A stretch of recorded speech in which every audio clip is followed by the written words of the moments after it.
Retornando ao nosso estudo sobre a vinda do reino e a ceia do Senhor, um forte abraço a você que está conosco nesse momento. O vídeo anterior nós falamos sobre o aspecto duplo da ceia do Senhor, o caráter da ceia na morte expiatória de Jesus e também o caráter da ceia no contexto escatológico do retorno de Jesus Cristo. Hoje continuamos falando sobre nesse vídeo sobre essa questão, né, sobre o significado histórico salvífico então da ceia. Em tudo que nós falamos no vídeo anterior, se você não esteve nele, volte a ele para poder entender melhor esse vídeo. Né? Nós vamos analisar os evangelhos sinóticos em relação à ceia, né, e vamos entender, né, aquilo que nós já vimos anterior, que algumas divergências houve entre os relatos dos evangelistas, seja Mateus, seja Marcos e seja Lucas, né? Sendo que Lucas nós temos então um relato maior falando sobre a instituição da ceia num caráter um pouco diferente. Em Mateus e Marcos, a divergência mais importante está na seguinte questão. Mateus acrescenta a frase para remissão dos pecados. Né? Nós podemos ver isto lá no verso 28 de Mateus 26, quando ele diz assim: porque isto é meu sangue, o sangue da nova aliança derramado em favor de muitos para a remissão dos pecados. Né? Esse sentido de morte expiatória de Jesus. Deixando mais claro do que este a relação entre a ceia e a nova aliança, que já o Velho Testamento tratava sobre isso. Né? A Jeremias já falava sobre isso no capítulo 33. Se você for lá no profeta, no verso 31 em diante, né, já tem essa relação da ceia em relação a essa nova aliança. Né? É aquilo que há de diferença entre Mateus e Marcos. Né? Mateus então acrescenta, né, essa expressão, remissão dos pecados. Por quê? Mateus escreve para judeus, ele quer o seu alvo é convencer os judeus de que Jesus era aquele Messias aguardado do Velho Testamento, então ele vai pegar muita figura da linguagem do Velho Testamento, né, para que eles entendam. Então ele vai puxar também, né, aquilo que os profetas veterotestamentários trazia com relação a Cristo e com relação àquilo que Cristo viria fazer. Por isso que Mateus acrescenta essa questão da remissão dos pecados, que está relacionado com a nova aliança na ceia, que o profeta Jeremias, então, no capítulo 33, a partir do verso 31, traz para nós. Essa diferença nos dá a entender que os relatos de Mateus e Marcos não são idênticos. Isso nós podemos colocar. Já quando olhamos para o Evangelho de Lucas, no início e por duas vezes, né, Lucas ele tem um caráter de mostrar mais o aspecto escatológico da ceia. Então ele vai salientar duas questões aqui que eu gostaria de relembrar, que nós já lemos e estudamos um pouquinho no vídeo anterior. Lucas capítulo 22, então, o verso 16 e o verso 18. Verso 16, Jesus diz assim aos seus discípulos: pois vos digo que nunca mais comerei. Jesus falando, eu não vou comer mais com vocês, até que ela se cumpra no reino de Deus, né? Até que essa Páscoa. Aqui é a questão pascal que Jesus está falando, de uma refeição, que ele não iria mais comer essa refeição, até aquele último dia do retorno de Cristo, né, sobre a terra. Verso 18, ele salienta assim, pois vos digo que de agora em diante não beberei do fruto da videira até que venha o reino dos céus. Né? Quando ele traz para o contexto do cálice, também ele diz a mesma coisa. Eu não vou beber com vocês mais o fruto da videira, né, o vinho, até que o reino de Deus se concretize ou venha, né, no seu retorno. O que aparece, a questão aqui de Lucas é o quê?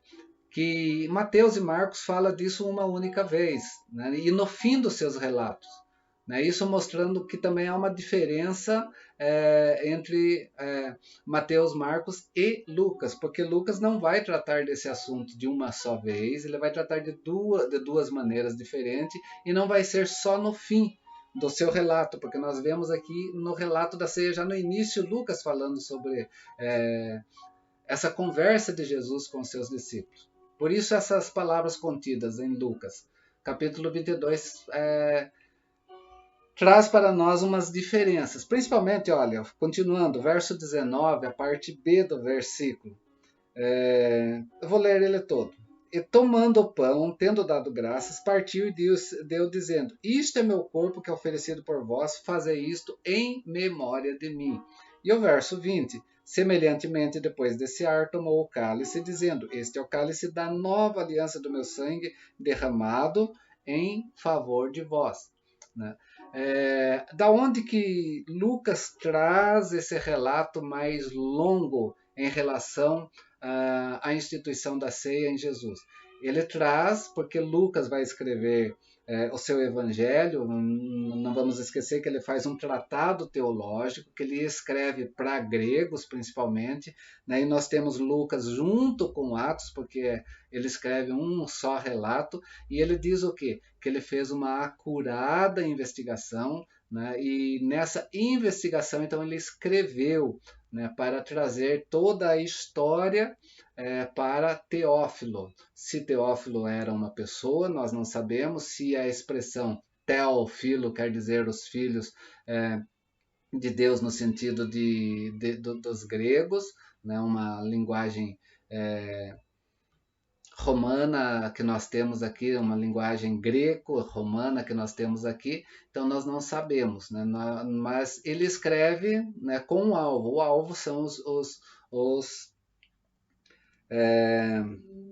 os gregos, né? E nessa escrita aos gregos, então ele faz uma acurada investigação para escrever. Então ele usa ele vai investigar manuscritos, né, de versões antigas, e alguns manuscritos de versões antigas falam isso que ele relata aqui.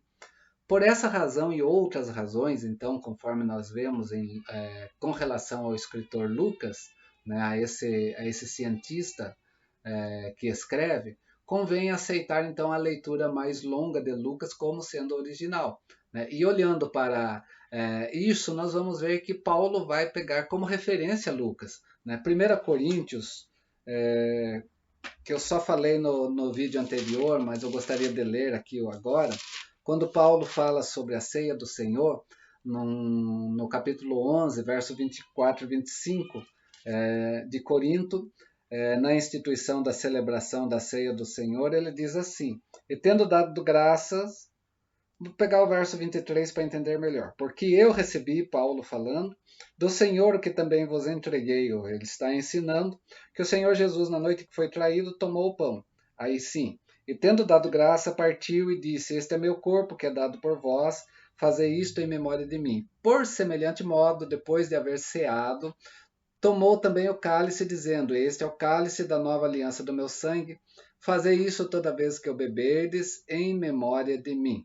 Então nós vemos aqui que Paulo ele vai pegar um relato da instituição da ceia mais em cima daquilo que Lucas escreve no seu evangelho. Logo, o conteúdo de Lucas faz parte da tradição mais antiga a respeito da ceia. Uma das diferenças mais importantes aqui para nós é o significado. Nós temos significado da morte expiatória e do significado escatológico que nós vimos no vídeo anterior. O significado escatológico realça especialmente aqui no Evangelho de Lucas, mas não deixa de registrar, sim, ele registra o significado da sua morte expiatória. Porém, olhando para Lucas, Lucas destaca outro significado da ceia. Ele dá uma ênfase maior no sentido escatológico. Já no início do seu relato, ele vem falar do quê? Ele vem falar do vinho novo, né? E da Páscoa, daquela refeição pascal que será cumprida no reino. Destacando o quê? Esse significado, então, escatológico do reino. O verso 16 e o verso 18 que nós já lemos. Né? Pois vos digo que nunca mais comereis até que ela se cumpra no reino dos céus. Pois vos digo que agora em diante não bebereis do fruto da videira até que venha o reino de Deus. Então, daquilo que Lucas apresenta, nós vamos concluir o quê? Daquilo que está aqui nesse contexto de Lucas. Primeiro, as palavras das instituições devem ser vistas no contexto geral da pregação de Jesus. E a segunda questão que nós temos aqui, que é o significado escatológico de grande importância para compreender esse caráter da ceia. Mas Mateus, como eu disse, ele acrescenta algumas questões em relação a isso. E se nós voltarmos para Mateus, no verso 29, ele diz assim: E digo-vos que desta hora em diante não bebereis desse fruto da videira até aquele dia em que hei de beber de novo convosco no reino do meu Pai.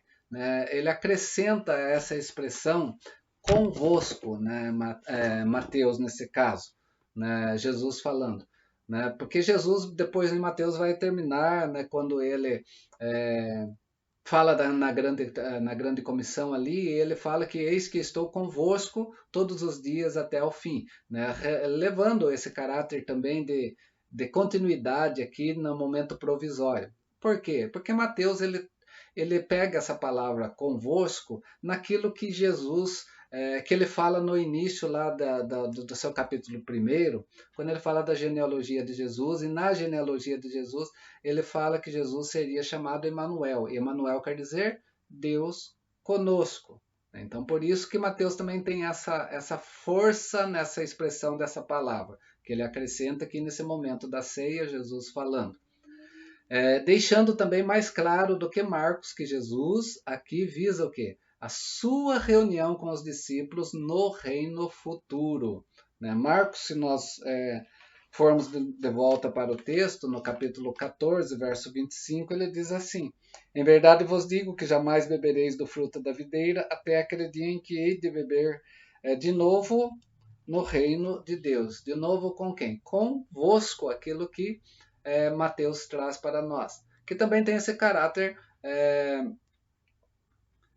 escatológico, sim, onde aquilo que atualmente é apenas provisório e parcial, hoje que nós caminhamos, será então esse sentido de novo, conforme aquilo que Lucas trata, mas Lucas trata isso no contexto do quê? No contexto daquela refeição pascal, que será então cumprida. Nesse caso, então, o aspecto indispensável para o entendimento da ceia é o seu significado escatológico, onde Jesus, então, enfrenta sua morte na certeza da futura exaltação e na esperança, então, da época messiânica. Assim, ao mesmo tempo, aquilo que acontece na ceia recebe, então, esse seu cumprimento do reino, sendo a ceia, então, o quê? Um caráter prefigurativo com relação a esse cumprimento do reino.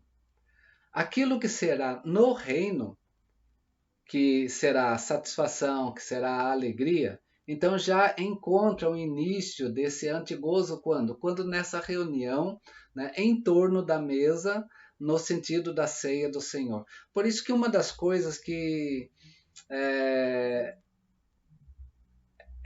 seria interessante, liturgicamente falando, as igrejas trazerem de volta a essa memória dessa reunião,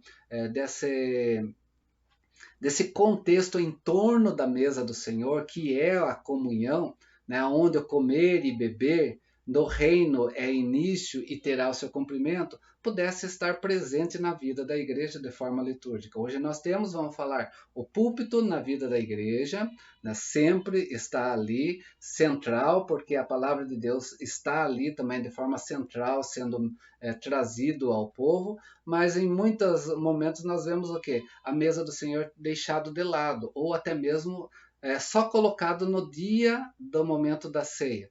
Mas o que aquela mesa representa para nós liturgicamente? É essa comunhão, é essa comunhão que nós temos quando Jesus, de forma escatológica, está falando, toda vez que vocês reunirdes em memória de mim, lembrando, nesse caso.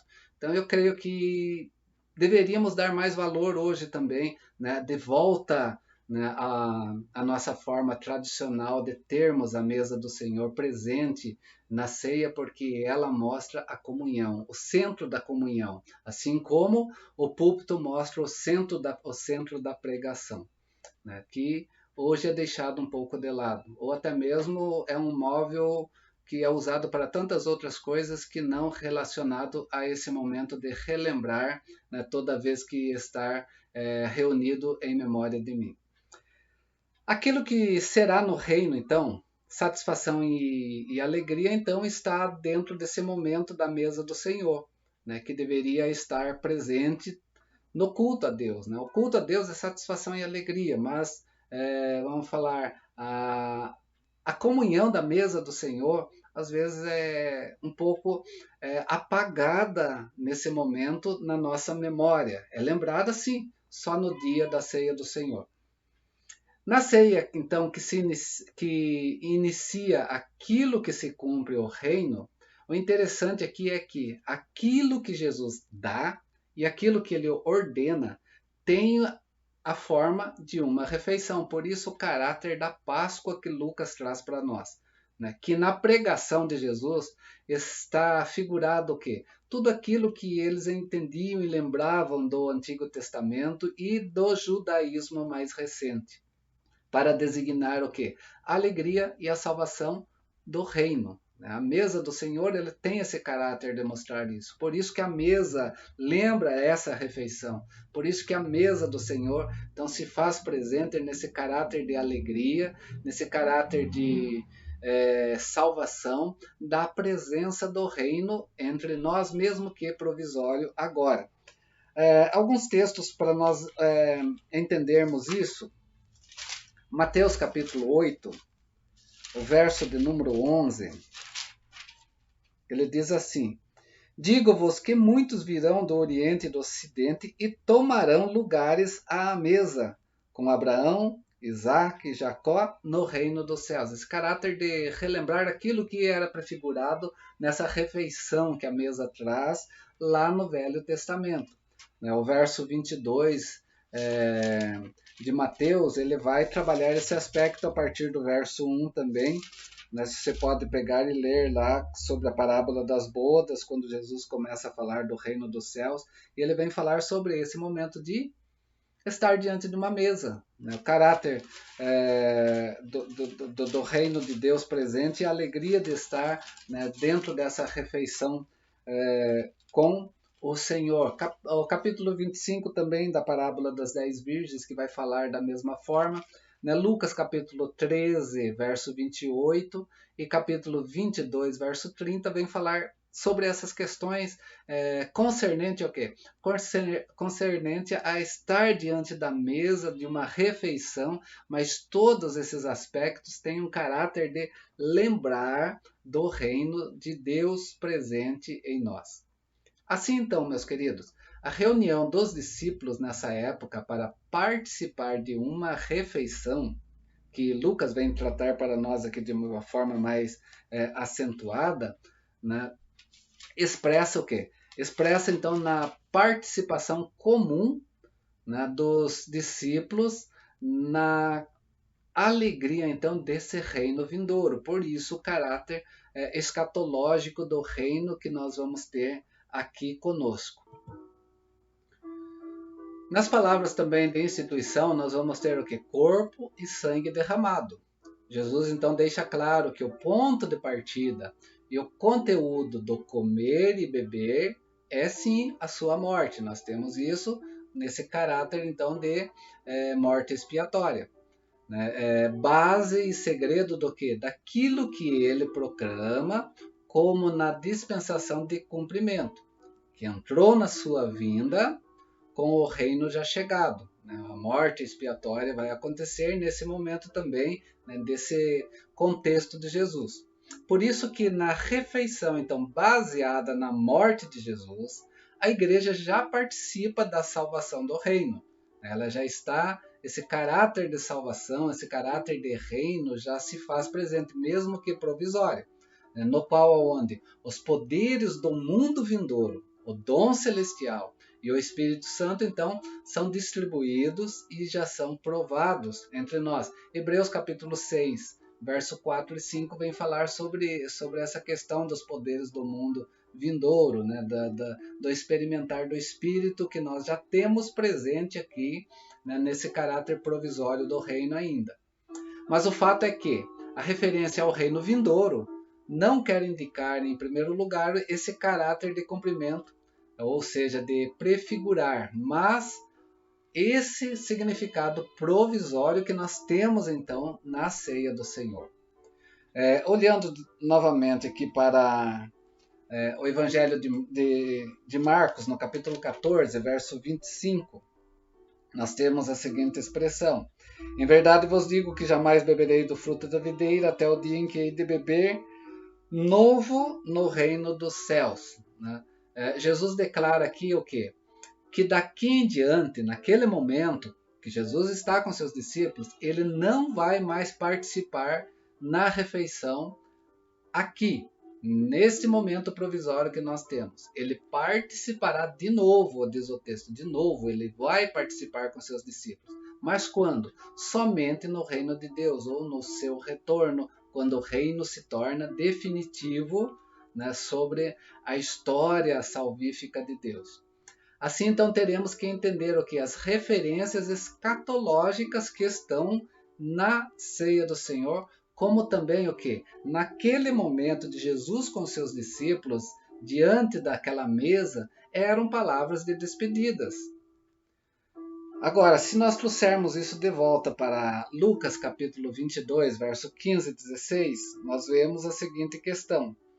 Jesus trata isso no momento da celebração da Páscoa, da refeição pascal, porque diz assim: e disse-lhe, tenho desejado ansiosamente comer convosco esta Páscoa antes do meu sofrimento, antes da sua morte, vicário. Pois vos digo que nunca mais a comerei, falando sobre a Páscoa, até que ela se cumpra no reino de Deus. O que nós lemos aqui? Que Jesus desejava sim ansiosamente comer a Páscoa com os seus discípulos antes da sua paixão. Por quê? Porque ele não faria mais essa refeição antes do cumprimento da Páscoa no reino, ou na vinda do reino. Então, meus queridos, a ceia tem esse caráter de cumprimento também escatológico, mas a forma desse cumprimento ela é provisória, continuando somente até que venha o reino, onde Jesus então vai fazer o quê? Vai beber com os seus desse vinho novo que nós temos aqui, quando Jesus fala sobre isso até nos seus ensinos da parábola com relação ao vinho novo, né, no sentido de odres que nós temos que compreender aqui neste. Mas por enquanto, Jesus está falando o quê?